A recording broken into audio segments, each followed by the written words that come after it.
एउटा सभामा बोल्दाखेरि गगन थापाले सरकारको 14 करोड रुपैयाँ लगानी डुबाउनु भयो, यस्तो मान्छेले देश बनाउँदैन भनेर बोलेको। त्यस पछाडि वास्तवमा यो होइन गगन थापाले चाहिँ एक सुका लिएको छैन भनेर भन्नुभयो भनेर म कहाँ केही क्लिपहरू आए र केही सरकारी कागजहरूको पनि फोटो आए। त्यसो भए पछाडि आज बिहान मैले गगन थापाको त्यही क्लिप फेसबुकमा राखेर गगन थापाले यो कुरा बोल्नु भएको छ, सरकारी कागजमा पनि अनुदान देखिएको छैन, त्यस कारणले पुरै अभिव्यक्तिमाथि होइन, गगन थापा व्यक्ति मात्रको कुरा होइन, कांग्रेसले देश डुबाउँदाखेरि कांग्रेसीको चित्त नदुख्ने, महाकाली सन्धि गर्दा चित्त नदुख्ने, कोशी सन्धि गर्दा चित्त नदुख्ने, एमसीसी सन्धि गर्दा चित्त नदुख्ने, त्यत्रा चाहिँ भ्रष्टाचारका काण्डहरू गरिराख्दा चित्त नदुख्ने, देशलाई बेरोजगारीमा बन्धक बनाएर राख्दा चित्त नदुख्ने, नेपाल सरकारको आय स्रोतको एउटा माध्यम भनेको अहिले पासपोर्ट बनेको छ, यतिखेर कांग्रेसीको चित्त दुखिरहेको, नेपाली नागरिकता बंगालीले पारानीले इन्डियनले लिइराख्दाखेरि कांग्रेसीको, मैले गगन थापाले सरकारको 14 करोड रुपैयाँ डुबायो भनेर एउटा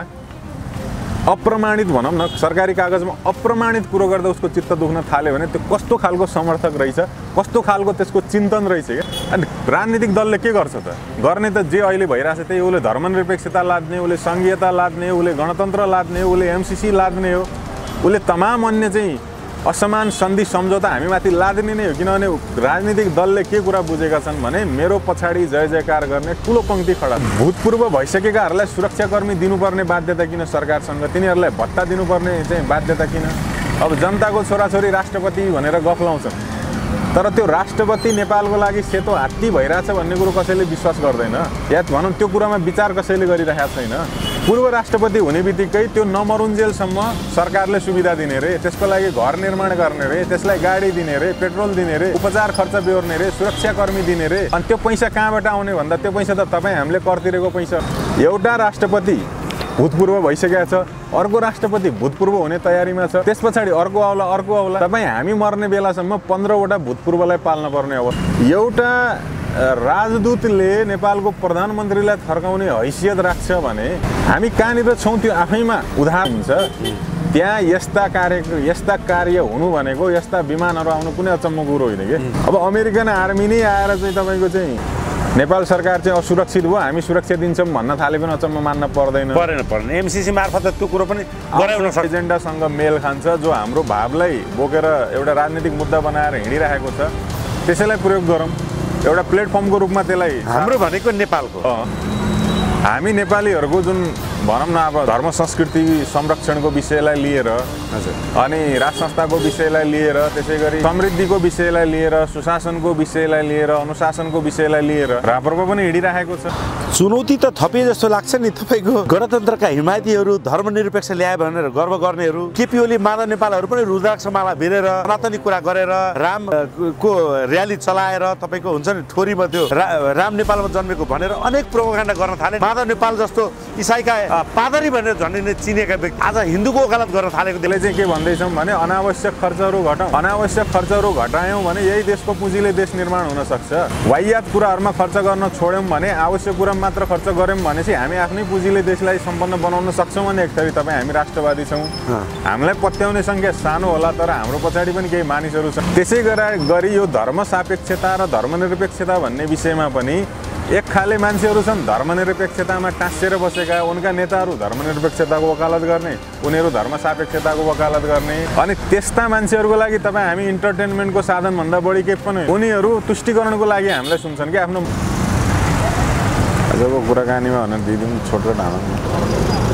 जसो भने वीर गोर्खाली अनलाइन टेलिभिजन हुनुहुन्छ। आज हामीसँग अतिथिको रूपमा फेरि पनि विशिष्ट व्यक्तित्व हुनुहुन्छ, जो धार्मिक सामाजिक अभियन्ता साथै युवा नेता अभिषेक जोशी। स्वागत छ यहाँलाई। जय शम्भु हजुर। आराम हुनुहुन्छ? के हुँदैछ अचेल? राजनीतिमा पनि यहाँको भूमिनु भएको छ, तगडा तगडा कडा सशक्त यहाँका अभिव्यक्तिहरूले नेपाली समाज एक किसिमले जागरुक भएको देखिन्छ। राप्रपाले साँच्चै अब बहुमत ल्याउने हो त? ल्याउनु पर्ने आवश्यकता छ। अहिलेकै राजनीतिक दलहरूले नै फेरि बहुमत ल्याउने र अहिलेकै नेताहरू देशको प्रधानमन्त्री बन्ने, अर्थमन्त्री बन्ने, गृहमन्त्री बन्ने, परराष्ट्र मन्त्री बन्ने हो भने देश अहिले जानेर उभिएको छ, त्यहाँबाट पनि सिधै भिरबाट खस्छ। अब जोगिने ठाउँ छैन। त्यही भएर देश जोगाउनुको लागि राप्रपा ल्याउने हो कि राप्रपाका नेताहरू स्थापित गर्ने होइन, राप्रपा मार्फत देशलाई बलियो बनाउने हो, अर्थतन्त्र सुधार्ने हो, सुशासनका नीतिहरू ल्याउने हो। जुन अहिले नेताहरू यो सत्ता लिप्सामा टाँसिएर विलासी जीवन बिताइरहेका छन्, यो प्रवृत्तिलाई पूर्ण रूपले निरुत्साहित गरेर नेता भनेको, नेतृत्व भनेको, जनप्रतिनिधि भनेको एकदमै सामान्य जीवनशैली भएको, सामान्य खानपान भएको, सामान्य रहनसहन भएको, सामान्य नागरिक सरह हुनुपर्छ भन्ने कुरो स्थापित गर्नको लागि पनि वर्तमान राजनीतिक दलहरूबाट सम्भव छैन। त्यसको लागि राप्रपा नै चाहिन्छ। राप्रपा चाहिन्छ। यहाँले राप्रपा रोज्नु भएको चाहिँ विशेष कारण भनेको वैदिक सनातन हिन्दू अधिराज्य, अखण्ड नेपाल र गौरवमय राज संस्था, यसको मूलभूत एजेन्डा भएरै हो। सँगसँगै नेतृत्वको जीवनशैली पनि हो, उसप्रतिको एउटा आकर्षण पनि हो। किनभने उसलाई कसैले कलङ्क लाउने ठाउँ देखिएन, धब्बा लाउने ठाउँ देखिएन। उसको आफ्नो राजनैतिक इतिहासमा पनि उसले कुनै बेमानी गरेको छैन अहिलेसम्म। त्यस कारणले यसलाई चाहिँ विश्वास गर्न सकिन्छ भनेर एउटा आधार त्यो हो।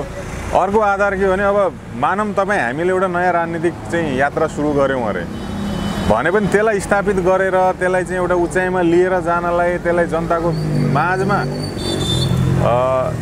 परिचित गराएर माथि उठाउनुको लागि 15-20 वर्ष 25 वर्ष लाग्ने भयो। त्यतिन्जेलसम्ममा त देशै नरहने अवस्था आउन थाल्यो। त्यही भएर भएको शक्ति जो हाम्रो एजेन्डासँग मेल खान्छ, जो हाम्रो भावलाई बोकेर एउटा राजनीतिक मुद्दा बनाएर हिँडिरहेको छ, त्यसैलाई प्रयोग गरौँ। एउटा प्लेटफर्मको रूपमा त्यसलाई, हाम्रो भनेको नेपालको, हामी नेपालीहरूको जुन भनौँ न अब धर्म संस्कृति संरक्षणको विषयलाई लिएर, अनि राज संस्थाको विषयलाई लिएर, त्यसै गरी समृद्धिको विषयलाई लिएर, सुशासनको विषयलाई लिएर, अनुशासनको विषयलाई लिएर राप्रपा पनि हिँडिरहेको छ। त्यही कुरा तपाईँ हामी पनि चाहिरहेका छौँ भने एउटा नयाँ राजनीतिक यात्रा सुरु गरेर 25 वर्ष खेर फाल्नुभन्दा भएकैमा सङ्गठित भएर त्यसमा चाहिँ यो मुद्दालाई अझ बलियो बनाउँदै लिएर त्यसलाई एउटा प्लेटफर्मको रूपमा प्रयोग गरेर अगाडि बढ्ने हो। यसरी यात्रा सहज पनि हुन्छ, छिटो मुद्दा स्थापित पनि हुन्छ, राष्ट्रियता पनि जोगिन्छ, अखण्डता पनि जोगिन्छ। चुनौती त थपिए जस्तो लाग्छ नि। तपाईँको गणतन्त्रका हिमायतीहरू, धर्मनिरपेक्ष ल्याए भनेर गर्व गर्नेहरू, केपी ओली माधव नेपालहरू पनि रुद्राक्षमाला भिरेर सनातनी कुरा गरेर रामको र्याली चलाएर तपाईँको हुन्छ नि ठोरीमा त्यो राम नेपालमा जन्मेको भनेर अनेक प्रोपागेन्डा गर्न थाले नि। माधव नेपाल जस्तो इसाईका पादरी भनेर झन्डै नै चिनेका व्यक्ति आज हिन्दूको वकालत गर्न थालेको देखिन्छ नि। के भन्न चाहनुहुन्छ? दुई खाले राष्ट्रवादी छन् मनोजजी। एक खाले छन् विदेशीको चाकडी बजाउनुपर्छ, विदेशीको गुलामी गर्नुपर्छ, अनि मात्र हामी चाहिँ सम्पन्न हुन सक्छौँ, विदेशीसँग भिख माग्यौँ भने मात्रै नेपाल विकसित हुन सक्छ, अन्यथा विकसित हुन सक्दैन भन्ने दृष्टिकोण बोकेका छन्। तिनले पनि आफूलाई राष्ट्रवादी नै भन्छन्। तिनीहरूको समर्थकको सङ्ख्या पनि ठुलो छ। बुझेर नबुझेर तिनकै पछाडि लागेका छन्। एक थरी तपाईँ हामी जस्ता सडकमा उभिएका मान्छे छौँ जसले चाहिँ के भन्दैछौँ भने अनावश्यक खर्चहरू घटाउँ। अनावश्यक खर्चहरू घटायौँ भने यही देशको पुँजीले देश निर्माण हुन सक्छ। वाहियात कुराहरूमा खर्च गर्न छोड्यौँ भने, आवश्यक कुरामा मात्र खर्च गऱ्यौँ भनेपछि हामी आफ्नै पुँजीले देशलाई सम्पन्न बनाउन सक्छौँ भने एक थरी तपाईँ हामी राष्ट्रवादी छौँ। हामीलाई पत्याउने सङ्ख्या सानो होला, तर हाम्रो पछाडि पनि केही मानिसहरू छन्। त्यसै गरी यो धर्म सापेक्षता र धर्मनिरपेक्षता भन्ने विषयमा पनि एक खाले मान्छेहरू छन् धर्मनिरपेक्षतामा टाँसिएर बसेका। उनका नेताहरू धर्मनिरपेक्षताको वकालत गर्ने, उनीहरू धर्म सापेक्षताको वकालत गर्ने। अनि त्यस्ता मान्छेहरूको लागि तपाईँ हामी इन्टरटेनमेन्टको साधनभन्दा बढी केही पनि होइनौँ। उनीहरू तुष्टिकरणको लागि हामीलाई सुन्छन् कि आफ्नो मनोरञ्जनको लागि तपाईँ हामीलाई सुन्छन्, तर तपाईँ हाम्रो मुद्दामा साथ दिँदैनन्। साथ चाहिँ धर्मनिरपेक्षतावादीलाई दिन्छन्। तपाईँ हाम्रो भनेको देश र जनताको मुद्दामा साथ दिँदैनन्। कहाँ दिन्छन् साथ? यो देशमा साँच्चीकै धर्म सापेक्षता चाहने हो भने कङ्ग्रेसमा 90% बाहुन क्षेत्रीहरू, टिका लाउनेहरू, कुलदेवता पुज्नेहरू छन्, तर कहिले उसले आफ्नो पार्टीको नेताहरूलाई धर्म सापेक्षताको लागि बोल्न त प्रेरित गर्दैनन्। धर्म सापेक्षताको विषयमा लेक्चर तपाईँ हामीलाई हान्छन्, समर्थन तपाईँ हामीलाई दिए जस्तो गर्छन्, तर हाम्रो पछाडि आएर उनीहरू उभिन चाहँदैनन्। हामी सँगसँगै उनीहरू उभिन चाहँदैनन्, किनभने उनीहरूको लागि हामी मनोरञ्जनको साधन हौ। उसलाई सुत्नलाई निन्द्रा लागेको छैन भने तपाईँ हाम्रो एउटा भिडियो हेरेर ऊ सुत्ने हो कि? अल्छी लागेको छ भने तपाईँ हाम्रो भिडियो हेरेर उसले टाइम पास गर्ने हो। अनि वाह यसले त क्या राम्रो बोलेछ भने सक्यो उसको तपाईँ हामीप्रतिको समर्थन, सक्यो उसको धर्म सापेक्षता। तर अर्को कित्ताको धर्म सापेक्षतावादी को छ त भने जो तपाईँ हामी जस्तै भएर तपाईँ हाम्रै भाव बोकेर वास्तवमा यो चिज चाहिँ चाहिन्छ है भनेर लागि परेको छ। त्यही भएर यी नक्कली धर्मसापेक्षतावादीहरू र सक्कली धर्मसापेक्षतावादीहरू बिचको एउटा आफ्नै अन्तरसङ्घर्ष पनि हो। त्यही भएर अहिले नक्कली धर्मसापेक्षतावादी देखिएका छन्। अब यो मुद्दा जति बलियो हुँदै जान्छ, तपाईँले हेर्दै जानु होला, तपाईँभन्दा पनि खुङ्खार राष्ट्रवादी यिनीहरू नै हुन्छन्। तपाईँभन्दा पनि खुङ्खार धर्मसापेक्षतावादी यिनीहरू नै हुन्छ। किन निर्वाचन आउँदैछ, भोट चाहिएको छ। तपाईँले रुद्राक्षको माला सानो दाना भएको लाउनु भएको छैन, उसले रुद्राक्षको माला यत्रो ठुलो दाना भएको लगाएर हिँड्छ। एमाले, माओवादी, माधव नेपाल, यो केपी ओलीहरूले, कङ्ग्रेस पनि हो त्यसमा, कङ्ग्रेस पनि। म त धर्मसापेक्षताको विषयमा कङ्ग्रेसीहरूलाई गाली गर्न मन लाग्छ क्या। कम्युनिस्टहरूलाई त सिकाएकै छ धर्म अफिमको नसा हो भनेर। तिनीहरूले त जाने पनि नजाने पनि धर्म अफिमको नसा भने रट्टा लगाएका छन्, प्रशिक्षण पाएका छन्, त्यही अनुसार हिँडेका छन्। तिनले त बोल्ने नै त्यही हो। तर कङ्ग्रेसीहरू जो आफूलाई चाहिँ हामी त धर्मसापेक्षताको मुद्दामा छौँ, हामीलाई त हिन्दू राष्ट्र चाहिन्छ भन्छन्, तिनले हामीसँग यो कुरा गर्ने होइन कि आफ्नो नेतृत्वलाई त्यो कुरा सिकाउने हो। आफ्नो नेतृत्वलाई धर्मसापेक्षतासँग किन बेमानी गर्यो भने प्रश्न गर्ने हो नि त। अनि उसलाई चाहिँ धर्मसापेक्षतामै रमाउन दिने, उसँग चाहिँ केही बोल्न नसक्ने, अनि हामीलाई समर्थन जस्तो गरेको जस्तो देखाएर तिम्रो यो विचार चाहिँ मलाई मन परेको छ भनेर हामीप्रति सद्भाव राखेको जस्तो गरेर तपाईँ हामीलाई उसले मनोरञ्जनको सामग्री मात्रै बनाइरहेको छ। के भएको होला है यो काङ्ग्रेस एमाले माओवादीहरूलाई? थाहा रहेछ त यिनीहरूलाई आखिरी देशमा ओमकार परिवार धेरै छन्, हिन्दू मान्नेहरू धेरै छन् होइन, प्रकृति पूजकहरू धेरै छन्। यो अस्ति अनि यो जानी धर्मनिरपेक्षता ल्याउने यो के होला? यो एउटा रमाइलो प्रसङ्ग। अस्ति एउटा सभामा बोल्दाखेरि गगन थापाले सरकारको 14 करोड रुपियाँ लगानी डुबाउनु भयो, यस्तो मान्छेले देश बनाउँदैन भनेर बोलेको। त्यस पछाडि वास्तवमा यो होइन, गगन थापाले चाहिँ एकसुका लिएको छैन भनेर भन्नुभयो भनेर म कहाँ केही क्लिपहरू आए र केही सरकारी कागजहरूको पनि फोटो आए। त्यसो भए पछाडि आज बिहान मैले गगन थापाको त्यही क्लिप फेसबुकमा राखेर गगन थापाले यो कुरा बोल्नु भएको छ, सरकारी कागजमा पनि अनुदान देखिएको छैन, त्यस कारणले पुरै अभिव्यक्तिमाथि होइन 14 करोड रुपियाँ सरकारको लिएर डुबायो भन्ने अभिव्यक्तिमाथि क्षमा चाहन्छु भनेर मैले पोस्ट गरेको हो। त्यसमा कङ्ग्रेसी 2-4 जना मित्रहरूका त्यो कमेन्ट देखेर म झस्केँ। के कमेन्ट दिनुभयो भन्दाखेरि म तपाईँको एकदमै समर्थक थिएँ, तर तपाईँले गगन थापालाई यो आरोप लगाए पछाडि मेरो एकदमै चित्त दुख्यो। गगन थापा व्यक्ति मात्रको कुरा होइन, कङ्ग्रेसले देश डुबाउँदाखेरि कङ्ग्रेसीको चित्त नदुख्ने, महाकाली सन्धि गर्दा चित्त नदुख्ने, कोशी सन्धि गर्दा चित्त नदुख्ने, एमसिसी सन्धि गर्दा चित्त नदुख्ने, त्यत्रा चाहिँ भ्रष्टाचारका काण्डहरू गरिराख्दा चित्त नदुख्ने, देशलाई बेरोजगारीमा बन्धक बनाएर राख्दा चित्त नदुख्ने, नेपाल सरकारको आय स्रोतको एउटा माध्यम भनेको अहिले पासपोर्ट बनेको छ, यतिखेर कङ्ग्रेसीको चित्त दुखिरहेको छैन। नेपाली नागरिकता बङ्गालीले, पाकिस्तानीले, इन्डियनले लिइराख्दाखेरि कङ्ग्रेसीको चित्त दुखिरहेको छैन, किन उसको सरकारले त्यो गरिरहेको छ। उद्योग कल कारखाना बेचेको छ, त्यसमा यिनीहरूको चित्त दुखिरहेको छैन। अनि मैले गगन थापाले सरकारको 14 करोड रुपियाँ डुबायो भनेर एउटा अप्रमाणित भनौँ न, सरकारी कागजमा अप्रमाणित कुरो गर्दा उसको चित्त दुख्न थाल्यो भने त्यो कस्तो खालको समर्थक रहेछ, कस्तो खालको त्यसको चिन्तन रहेछ क्या। अनि त्यो त खुसी हुनुपर्ने, जम्मा 14 करोड भनौँ, 14 खरब डुबायो किन भनेन भनेर खुसी हुनुपर्ने। कङ्ग्रेसको नीतिले त देशलाई त धराशायी बनाइरहेको सत्य कुरो हो नि, महासत्य हो। अनि यो सत्यलाई स्वीकार गर्न नसक्ने अनि देश डुबेकोमा उसलाई चित्त दुखेको छैन। गगन थापालाई एउटा अप्रमाणित आरोप लगायो भने उसको चित्त दुखिरहेको छ भने त्यो कस्तो खालको युवा हो कि यो देशको, कस्तो खालको नागरिक हो, अनि कस्तो खालको त्यसले चाहिँ यो देशलाई देख्न चाहेको भने यस्ता मान्छेहरू छन् क्या तपाईँ हाम्रो वरपर। यस्ता मान्छे भए पछाडि अनि राजनीतिक दलले के गर्छ त? गर्ने त जे अहिले भइरहेछ त्यही, उसले धर्मनिरपेक्षता लाद्ने, उसले सङ्घीयता लाद्ने, उसले गणतन्त्र लाद्ने, उसले एमसिसी लाद्ने हो, उसले तमाम अन्य चाहिँ असमान सन्धि सम्झौता हामीमाथि लाद्ने नै हो। किनभने राजनीतिक दलले के कुरा बुझेका छन् भने मेरो पछाडि जय जयकार गर्ने ठुलो पङ्क्ति खडा छ, त्यो ठुलो पङ्क्तिको समर्थन उसलाई रहिरहुन्जेलु बेइमानै भएर बस्छ। भनेपछि तपाईँलाई गगन थापाको भिजिलान्ते कार्यकर्ताहरूबाट सभ्य पाराले एक किसिमले धम्की नै आएको भनौँ न। यो त्यो धम्की भन्दा पनि मैले त्यसलाई कसरी बुझेँ भने तपाईँ हामी जस्ता मान्छे जो वास्तवमा राष्ट्रियताको लागि, धर्मसापेक्षताको लागि, देशलाई चाहिँ यो विदेशीको हस्तक्षेपबाट मुक्त गराउनुपर्छ, देशलाई आफैमा स्वावलम्बी बनाउनुपर्छ भनेर हिँडेका मान्छे जो छौँ नि, हामी भनेका यो उनीहरूको लागि यो इन्टरटेनमेन्ट मात्र रहेछौँ भनेर बोध भयो क्या मलाई। समाज जगाउनु पर्ने, समाज त जागिराखेकै छैन, समाजको बुढापाकाको कुरो छोडिदिउँ, युवा पङ्क्ति जो आफूलाई चाहिँ अहिलेको 21औं शताब्दीको चाहिँ के भन्छ नागरिक ठान्छ, इन्फर्मेसन टेक्नोलोजीसँग खेलिरहेको छ, सारा दुनियाँको सूचना बोकेर जो बसिरहेको छ, ऊ समेत एउटा पार्टीभित्रको एउटा व्यक्तिको यस्तो अन्धो भक्त भएर बसेको छ कि उसको गलत क्रियाकलापमा उसलाई चित्त दुखेको छैन, तर उसप्रति एउटा टिक्का टिप्पणी हुँदाखेरि उसलाई चित्त दुखिरहेको छ फेरि। अनि यसरी सम्भव हुँदैन, यसरी हामी कहीँ पनि पुग्दैनौँ रहेछौँ। वास्तवमा अहिले पनि देशको ठुलो जनसङ्ख्या आफै त दिग्भ्रमित छ नै, ऊ आफै दिग्भ्रमित पनि छ।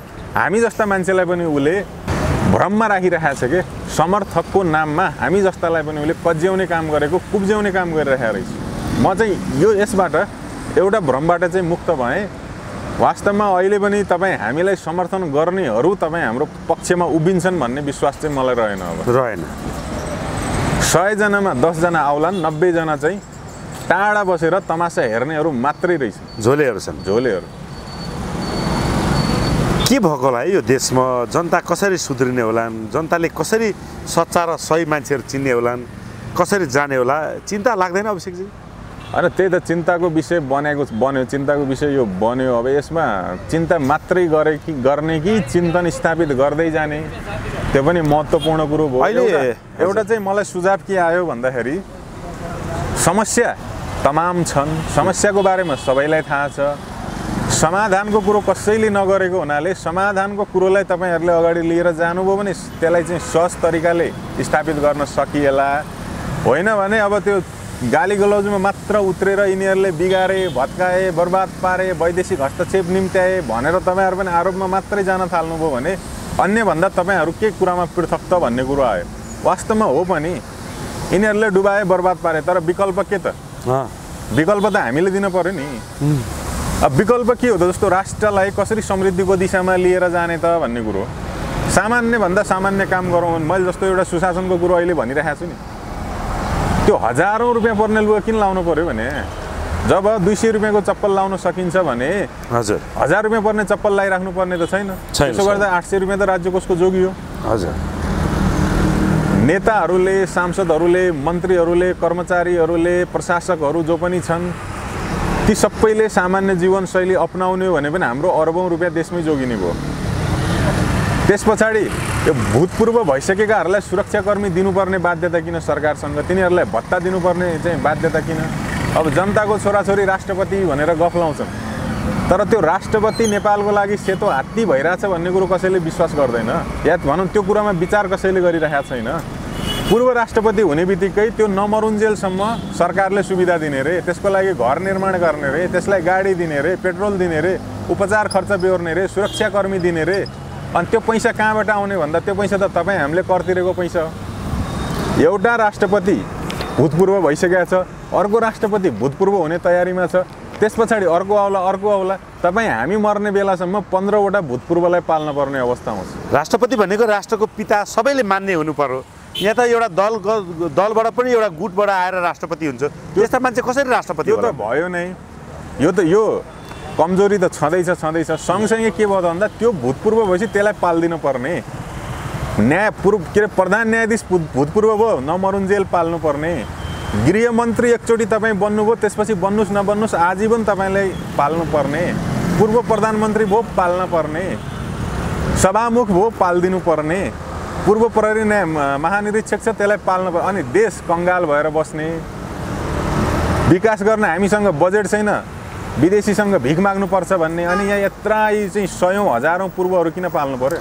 राप्रपाले 2/3 बहुमत ल्यायो भने यो खालको प्रवृत्ति जुन छ, विकृति, यसलाई कन्ट्रोल गर्छ त? गर्नुपर्छ।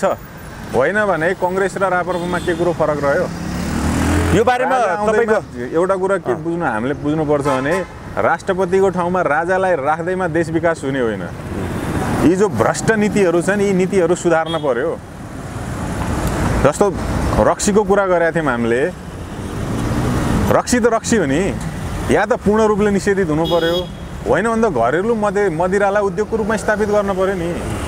अनि चाइनातिर, अमेरिकातिर, इन्डियातिरको ब्रान्डेड हुस्की ल्याएर, ब्रान्डेड चाहिँ बियरहरू ल्याएर, के ल्याएर बेच्न हुने, अनि घरेलु मदिरालाई त्यसको स्ट्यान्डर्ड मेन्टेन गरेर सर्टिफाई गरेर लाइसेन्स दिएर त्यसलाई बेचाउन भन्दाखेरि त्यो चाहिँ गैर कानुनी हुने या त्यो गरेपछि त तपाईँको आन्तरिक जनताहरू लाखौँ रुपियाँ समृद्ध हुने भए। लाखौँ रुपियाँ भन्दैछु, लाखौँ परिवारले रोजगार पाउँछ, अरबौँ रुपियाँ देशमै जोगिन्छ। हेर्नुहोस्, त्यसै गरी गाँजाको विषय उठिरहेको छ अहिले। गाँजालाई लागु औषध भनेर व्याख्या गरियो, त्यसरी नै जनताको माझमा स्थापित गराइयो। तर त्यो गरेकोले त्यो अमेरिकाले गर्न लगाएको हो नि। गाँजा केवल लागु औषधको रूपमा मात्र कहिले पनि थिएन हाम्रो समाजमा, औषधिको रूपमा थियो, त्यो खाद्यान्नको रूपमा, व्यवसायको रूपमा थियो, कपडाहरू बनाइन्थ्यो। अहिले त गाँजाको तेल बन्छ, कतिपयले यसबाट चाहिँ पेट्रोलियम पनि निकाल्न सकिन्छ भनिरहेको अवस्था। मजाले हैन, त्यो एउटा हाम्रो अर्थतन्त्रको आधार बन्न सक्छ, धेरै ठुलो आधार। फेरि नेपालमा उत्पादित गाँजा विश्वको सबैभन्दा उत्कृष्ट रहेछ। अनि त्यसलाई किन स्थापित नगर्ने? त्यसै गरी यो पेट्रोलियम पदार्थ नेपालमा बन्द गराएर अमेरिकाले आफ्ना धेरै राज्यमा फेरि गाँजा खुला गराएको रहेछ। छ नि, अहिले क्यानाडामा सुरु गरिसक्यो, युरोपका अमेरिकाको पनि धेरै राज्यमा, आधाभन्दा बढी जस्तो राज्यमा गाँजा खुला गराएको छ। खान दिइरहेछन्, उत्पादन गरिरहेछन्, तेल निकालिरहेछन्। अनि त्यसै गरी पेट्रोलियममा हामी घाटामा पर्यौँ। बार कुरो आइरहेछ, देश चाहिँ के अरे यो आयल निगम घाटामा छ भनेर। आयल निगमको औचित्य के त? संसारबाटै प्राकृतिक खनिज पदार्थहरू, पेट्रोलियमहरू, ग्यासका भण्डारहरू 50 वर्ष या 100 वर्षपछि रित्तिने अवस्था आउँदैछ, खाली हुँदैछ। त्यसको विकल्प के त? त्यसको विकल्प विद्युत हो। त विद्युतलाई किन अगाडि नबढाउने? कहाँ बढाउने? त्यो बढाएपछि देश समृद्ध हुन्छ। विश्वको दोस्रो भनिएको छ, तर यथार्थमा पहिलो जलस्रोतको धनी देश।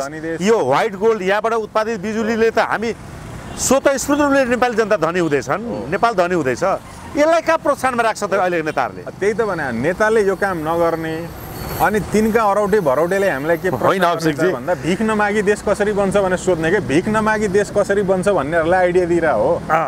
विदेशीको रक्सी नबेचौँ, हाम्रै लोकल रक्सीलाई यसलाई चाहिँ व्यवसायीकरण गरौँ, भिख नमागी देश बन्छ। गाँजालाई व्यवसायीकरण गरौँ, भिख नमागी देश बन्छ। प्रकृतिले दिएको पर्यटनलाई सदुपयोग गरौँ, सदुपयोग गरौँ, भिख नमागी देश बन्छ। त्यस पछाडि विद्युतीकरणलाई अगाडि बढाउँ, भिख नमागिकन देश बन्छ। नेताहरूको जीवनशैली सामान्य मजदुरको शैली जस्तो जीवनशैली अपनाउन 15-20 हजार रुपियाँ महिनाको भत्ता लिएर देश त त्यसै बन्छ। त्यो देश यत्तिकै बन्छ, त्यति गर्ने बित्तिकै देश बन्छ, केही गर्नै पर्दैन। अनि यो सुशासनको पाटोमा जाउँ न त, यसरी बनाउन त भन्दा कसैलाई त्यो त कहाँ गगन थापाले त्यो कहाँ हिम्मत गर्ला नि त? गगन थापा आफू खरबौको मालिक भएर बसेका छन्। उनका अरौटे भरौटेले पनि यो कुरो फेरि पार्टीमा भन्दैनन् क्या, यसरी जानुपर्छ भन्दैनन्। सिकाइएको के मात्र छ भने जबसम्म विदेशीले हामीलाई भिख दिँदैन हामी उभो लाग्दैनौँ। भिख माग्नु हाम्रो अधिकार हो भन्नुभएको छ गगन थापाज्यूले। भिख माग्नु हाम्रो अधिकार हो। सडकमा बसेर मागे भइहाल्नु होइन? भिख मागेर देश बन्छ भने पेट्रोलियम 155 रुपियाँ परिरहेछ अहिले मूल्य पेट्रोलको। भिख मागौँ न त।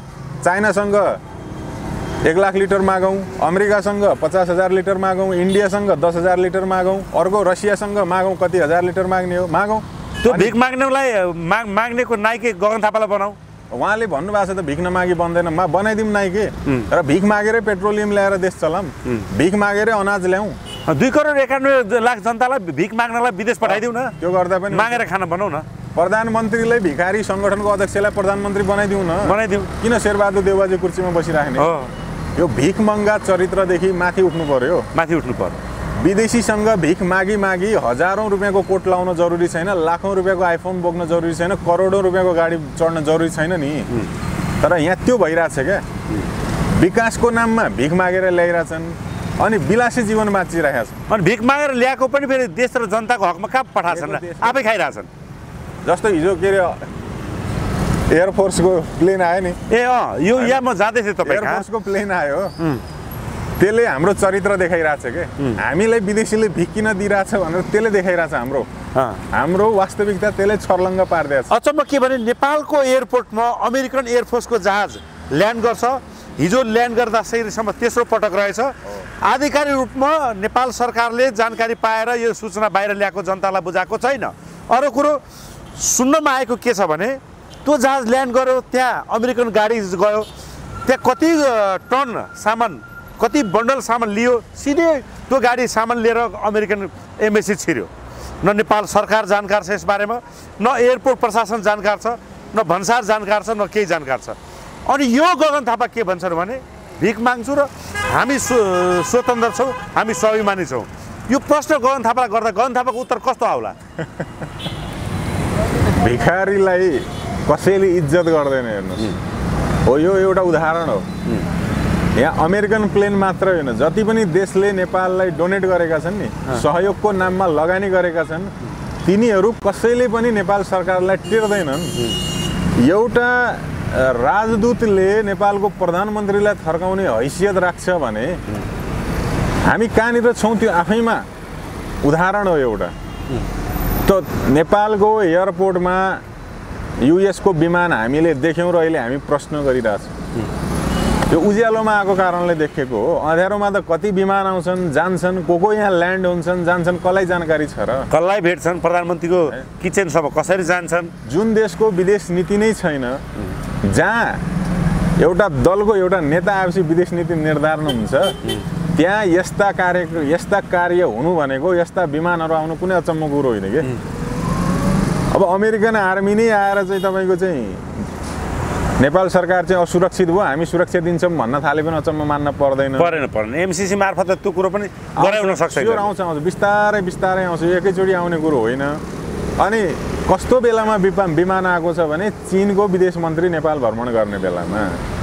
अहिले पछिल्लोचोटि नेपालमा प्रत्यक्ष रूपले दुईटा शक्ति राष्ट्रको जुङ्गाको लडाइँ चलिरहेछ, चीन र अमेरिका। चीन पनि अब एक्टिभली लागेर चाहिँ दबाब दिइरहेको हो त नेपाल सरकारलाई, वा अमेरिकनको यो हस्तक्षेपलाई चाहिँ नजिकबाट निहालेर काउन्टरमै आएको त चीन। यति सतहमा वैदेशिक हस्तक्षेप पञ्चायतमा पनि थिएन।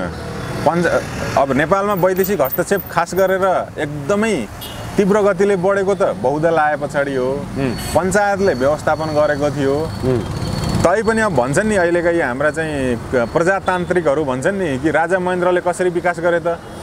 राजा महेन्द्रले गरेको विकासको मोडेलमा जाने भने त भिख माग्नै पर्दैन। उनले कौन सा हामी भिख दिन सक्ने भन्छौँ नि, हिजो दिएको पनि हो नि। उनले तिम्रो असमान सन्धि स्वीकार गर्छु र मेरो देशमा सडक बनाइदेऊ भनेकै होइन नि। उनले त म यो काम गर्दैछु, मलाई तपाईँले मद्दत गर्ने कि नगर्ने भनेर प्रश्न गर्नुभयो र उनीहरूले मद्दत गर्छु भनेर आएर मद्दत गरेर गएका हुन्। अहिले महेन्द्र हाइवे बनाइदिएको बदलामा कुन चाहिँ देशसँग के एग्रिमेन्ट गरेको थियो त पञ्चायत सरकारले देखाउनु परेन के? पञ्चायत सरकारले तिम्रो चाहिँ प्रत्येक शर्तमा स्वीकार छु भनेर संसदबाट असमान सन्धि पास गराएर विकास गराउनु भयो र?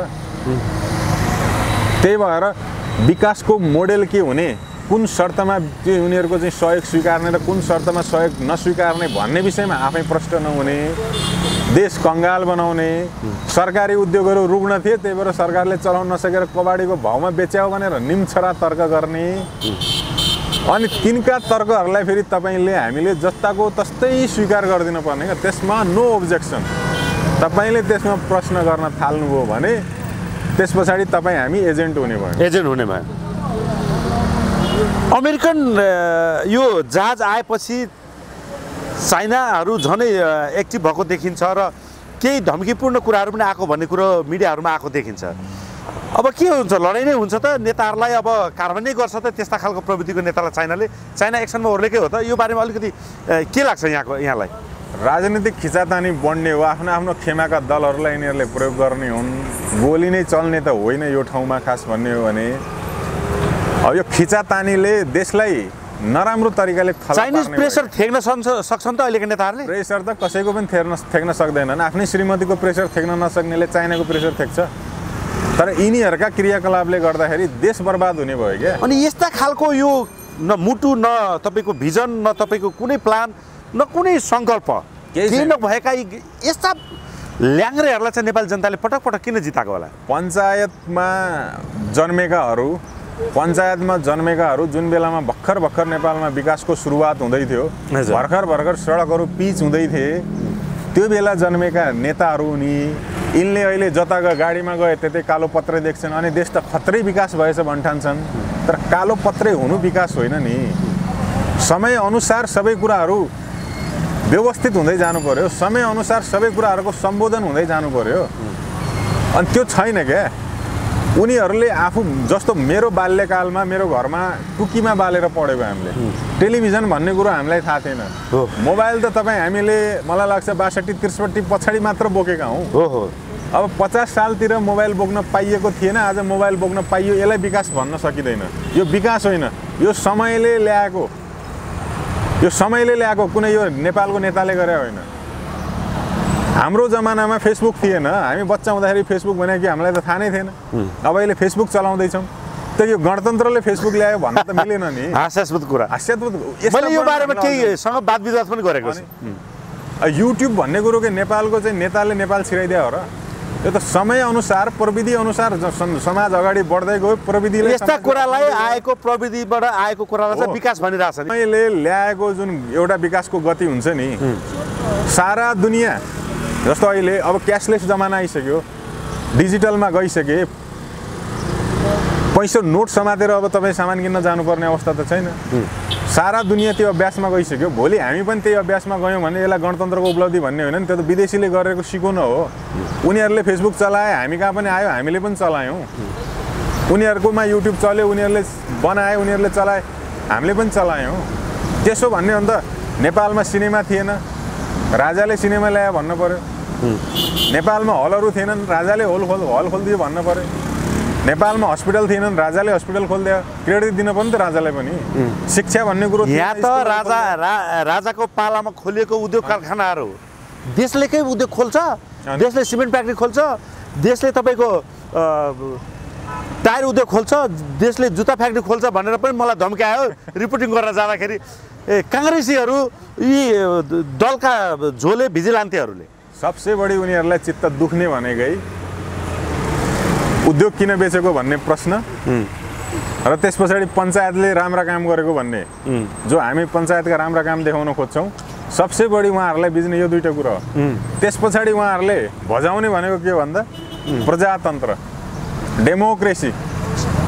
डेमोक्रेसी भने के प्रजातन्त्र उहाँहरूकै भाषामा जाउँ प्रजातन्त्र प्रजाले शासन गर्ने भने होइन प्रजाले शासन गर्नेपछि हाम्रो शासन हुनुपर्ने होइन हामी मालिक हुनुपर्ने होइन हाम्रो इच्छा अनुसार हाम्रो चाहना अनुसार हाम्रो भाव बुझेर हाम्रो अनुमति लिएर शासन गर्नुपर्ने होइन हाम्रो अनुमति लिएर कुनै पनि नीति निर्णयहरू गर्नुपर्ने होइन कुन निर्णय गर्दा हाम्रो चाहिँ अनुमति लिन्छ नि त सांसदको सुविधा भत्ता बढाउनलाई के हामीलाई सोधेर सुविधा भत्ता बढाइरह एमसीसी पारित गर्न के हामीलाई सोधेर एमसीसी पारित गरे हो कुनै पनि कार्य जो जनतासँग प्रत्यक्ष जोडिन्छ र राष्ट्रसँग प्रत्यक्ष जोडिन्छ त्यो काम गर्नलाई हामीलाई नसोध्ने अनि मलाई जनताले भोट हालेको छ त्यसकारणले म जनताको प्रतिनिधि हुँ यही हो प्रजातन्त्र भनेर आफ्ना चाहिँ गलत व्यवहारहरूलाई आफ्ना चाहिँ गलत अभ्यासहरूलाई प्रजातन्त्रसँग जोडेर त्यो व्यवस्थाको त अपमान भयो जनमतको पनि अपमान हुने गर्ने काम गरे क्या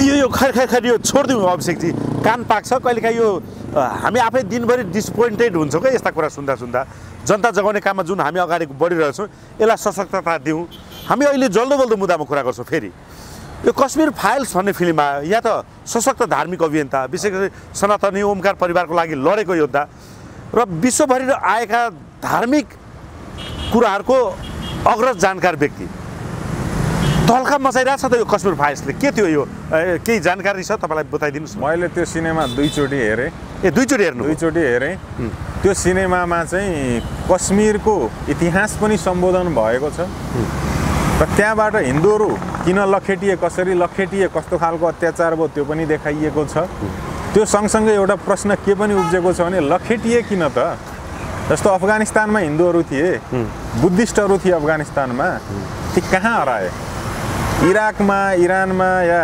पाकिस्तानमा या बङ्गलादेशमा या अन्य कुनै भूभागहरूमा म्यानमारमा थिए या जहाँ पनि थिए लखेटिन्छन् किन के यो हिन्दूहरू बुद्धिस्टहरू नै किन लखेटिन्छन् एउटा प्रश्न त्यो हो अर्को प्रश्न यो इतिहासलाई हेरेपछि बुझ्ने के त त्यो पनि प्रश्न हो हैन अब कश्मीर फाइल्सले त्यहाँ एउटा अनुपम खेरको एउटा डायलग आउँछ क्या कश्यप ऋषिको नामबाट कश्मीर कश्मीरको सभ्यता कश्मीरको नगर बसाउने को थिए त भन्दा कश्यप ऋषि थिए ती कश्यप ऋषि को थिए त आज जो कश्मीरमा आफूलाई सुफी मुसलमान भनेर बसेको छ नि त्यसको पुर्खा पनि कश्यप ऋषि नै हो र उसले जुन पण्डितहरूलाई त्यहाँबाट लखेट्यो उसको पुर्खा पनि कश्यप ऋषि नै हो।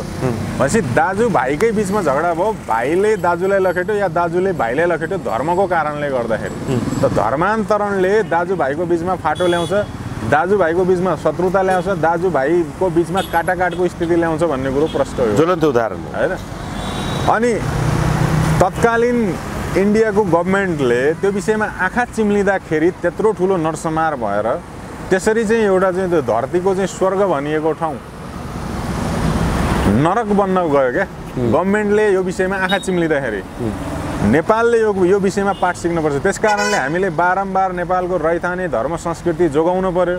जुन धर्मको कारणले नेपाल सरकारले पैसा कमाइरहेछ त्यो धर्मलाई नेपाल सरकारले संविधानमै सुरक्षित गर्नुपर्छ। त्यसको लागि, त्यसको संरक्षणको लागि कडाभन्दा कडा कानुन ल्याउनुपर्छ भनिरहेछौँ। किनभने अबको 10 वर्ष पछाडि नेपालमा त्यही हालत हुनसक्छ, भइरहेछ पनि धेरै गाउँ। नेपालमा त 10 वर्ष होइन 20 वर्ष अगाडि नै सुरु भइसक्यो अभिषेकजी। म यहाँलाई जानकारी गराउँ, खेट्ने काम सुरु भएको छैन। जसरी तपाईको श्रीमान श्रीमती दाजुभाइ परिवार छिमेकी बीच त हानाहान हुने स्थिति आइसक्यो, बोलचाल त बन्द भइसक्यो, झगडा त भइसक्यो, मुर्दामाथि धर्मको राजनीति सुरु भइसक्यो, जलाउने कि गाड्ने भनेर त्यसमाथि त राजनीति हुन थालिसक्यो त होइन। यो तपाईँको इसाई र तपाईँको क्रिस्चियन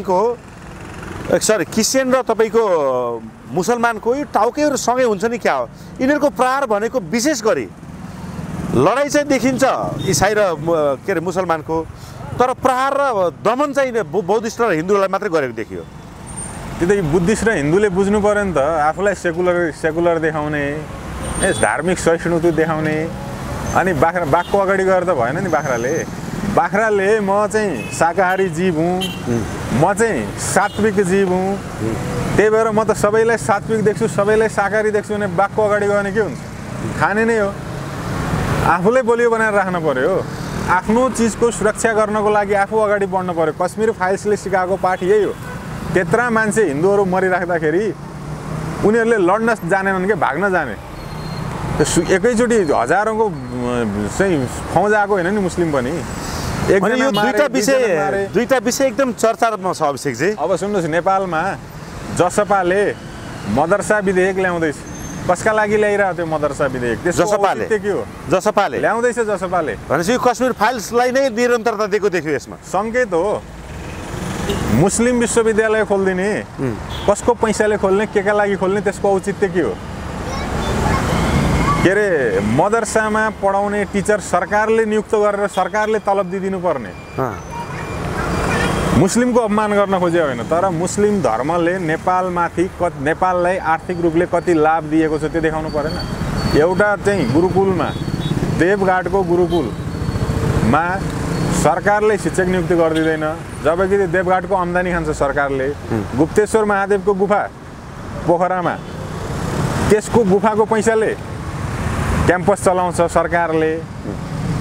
भागवत लगाएर हस्पिटल बनाउँछ त्यहीँको स्थानीय सरकारले, स्कुल खोल्छन् होइन। तर त्यसलाई संरक्षण गर्नुपर्छ, यसलाई बलियो बनाउँदै लानुपर्छ भने टेर्दैनन्। तपाईँले खोज्दै जानुहोस्, देशका ठुला मन्दिरहरूको आय स्रोतले कहीँ हस्पिटल चलाएको छ सरकारी, कहीँ विद्यालयहरू चलिरहेका छन्, कहीँ सरकारका कर्मचारीहरू पालिएका छन्। अनि त्यसमा चाहिँ आँखा चिम्लेर बस्ने, हेप्ने, उल्टै पेल्ने अनि बन्द गराउने गर्छन्। पशुपतिको आम्दानीले तर आयातित धर्म विशेष गरी नेपालको रैथाने धर्मको रूपमा मानिँदैन। यथार्थमा भन्दाखेरि जसले चाहिँ यो मुलुकै सकाउन लागिरहेछ उनीहरूलाई चाहिँ संरक्षण गरिरहेछ, सरकारले लगानी गरिरहेछ। गभर्मेन्टले मदरसा विधेयक ल्याउँछ भने गभर्मेन्टले गुरुकुल विधेयक पनि ल्याउनुपर्छ, गुम्बा विधेयक पनि ल्याउनुपर्छ, मुन्धुम विधेयक पनि ल्याउनुपर्छ। अनि कसरी ल्याउँछ जुन गभर्मेन्ट, अभिषेकजी कृपया यहाँलाई ध्यान आकर्षण गराउँ, कसरी ल्याउँछ जुन गभर्मेन्टमा अहिले छन् नि माओवादी भनौताहरू, उनीहरूले हिजो स्कुलमा गएर हिन्दू पुरोहितहरूलाई मारेका छन्, नेपालको नैतिक शिक्षालाई समाप्त पारेका छन्, संस्कृत शिक्षालाई समाप्त पारेका छन्। जहाँ तपाईँको ओमकार परिवारहरू यहाँका भूमिपुत्रहरू जाग्छन् त्यो कुरो समाप्त पारेका छन्। सायद विदेशी त्यही दुईटा धर्महरूको डिजाइनमा तिनीहरू सत्तामा छन्। अनि हामीले त्यो माग गरेर कसरी सम्भव होला? तिनलाई सत्ताबाट उखाड्न पर्यो नि त। पण्डितहरू क्या, हिजो माओवादीले पण्डितलाई गोली हानेर मार्यो, आज माओवादीमा पण्डित चाहिँ नेता कार्यकर्ता भएर बस्याछ। त्यो पण्डित जो मारिएको थियो त्यसप्रति यो पण्डित जो माओवादीमा चाहिँ अलिकति पनि सद्भाव छैन। हेर्नुहोस्, भागवत लाउनेलाई गोली हानेस्, भागवत लाइरहेको मान्छेलाई गोली हानेस्, तर अहिले एउटा भागवत लाउने माओवादीको अन्धो भक्त भएर बस्यास् भनेपछि त्यो भागवत लाउने मान्छे फटा रहेछ क्या, यो सही रहेछ। किनभने त्यसलाई मार्दाखेरि यसलाई दुख्दैन। एउटा शिक्षकलाई, पढाइरहेको शिक्षकलाई क्लासबाट घिसारेर लगेर रुखमा हात बाँधेर घाँटी सेर्दाखेरि बाँकी तमाम शिक्षकहरू त्यही पार्टीको सदस्यले जिन्दाबाद भन्छन् भने त्यसप्रति तिनीहरूलाई सद्भावै रहेनछ भन्ने कुरो बुझियो।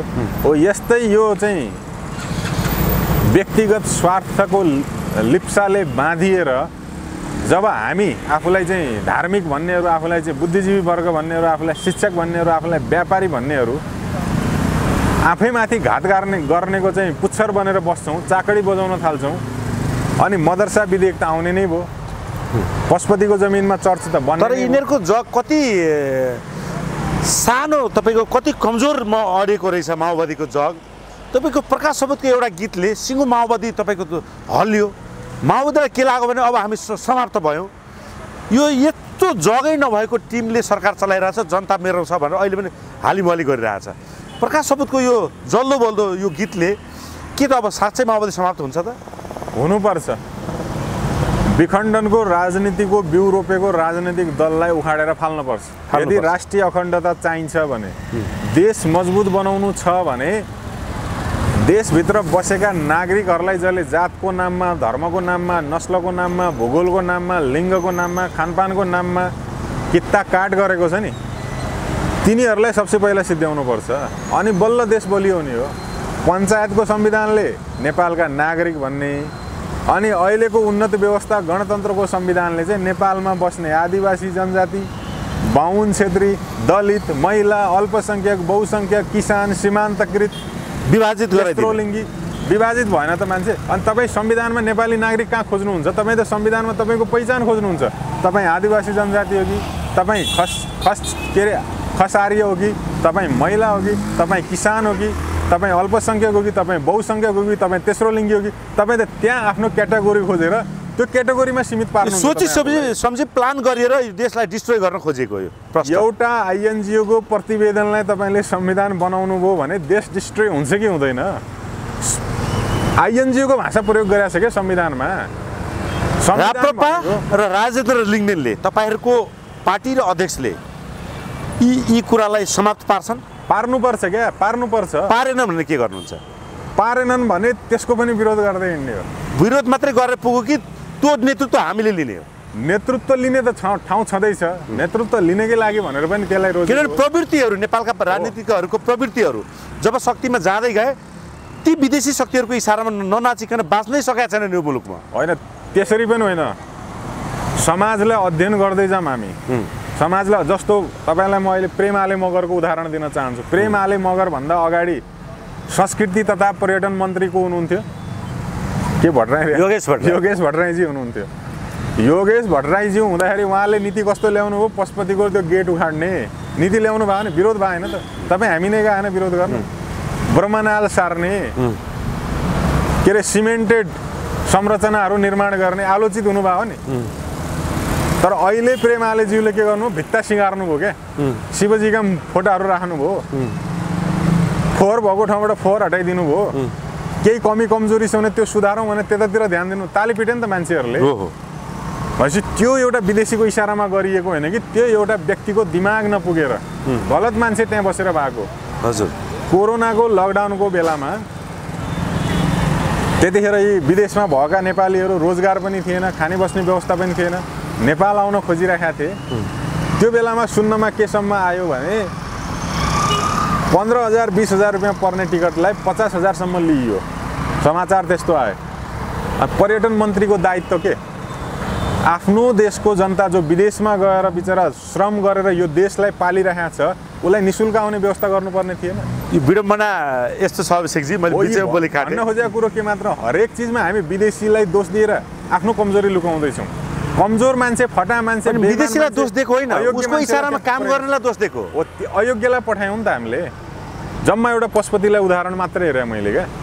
अयोग्यलाई पठायौँ ठाउँ समय आयो, परिस्थिति आयो, जनताले रुचायो, जनताले आऊ भन्नुभयो, यहाँ राजनीतिमा त्यो लेभलले होमिनुहुन्छ हैन त? राजनीतिमै होमिनु पर्छ भन्ने चाहिँ छैन मेरो। राजनीतिमा चाहिँ योग्य मान्छेहरू अगाडि सार्नुपर्छ क्या। सार्नुपर्छ। त्यो नेतृत्वदायी भूमिका तपाईँले खेल्नुहुन्छ। म त चाहन्छु, म त राजेन्द्र लिङ्गदेनले खुट्टा डगमगाउनु भयो भने उहाँलाई खबरदारी गर्नुहुन्छ? सधैँ गर्ने हो, सधैँ। त्यसो भए अबको प्रधानमन्त्री 2/3 बहुमतको प्रधानमन्त्री राजेन्द्र लिङ्गदेन हुनुपर्छ हैन त? एकदम जनताले बनाउनु पर्छ। अभियान नै त्यही छ, जनताले बनाउनु पर्छ। बनाउनु पर्यो, किनकि सवाल देशको छ। सवाल देशको छ। हस् अभिषेकजी, समय र संवादको लागि धेरै धेरै धन्यवाद। आगामी दिनमा फेरि पनि यहाँको महत्त्वपूर्ण अभिव्यक्तिको लागि अहिले नै अनुरोध गर्दछु। जय राष्ट्रवाद। जय राष्ट्रवादहरू, जय सङ्घ।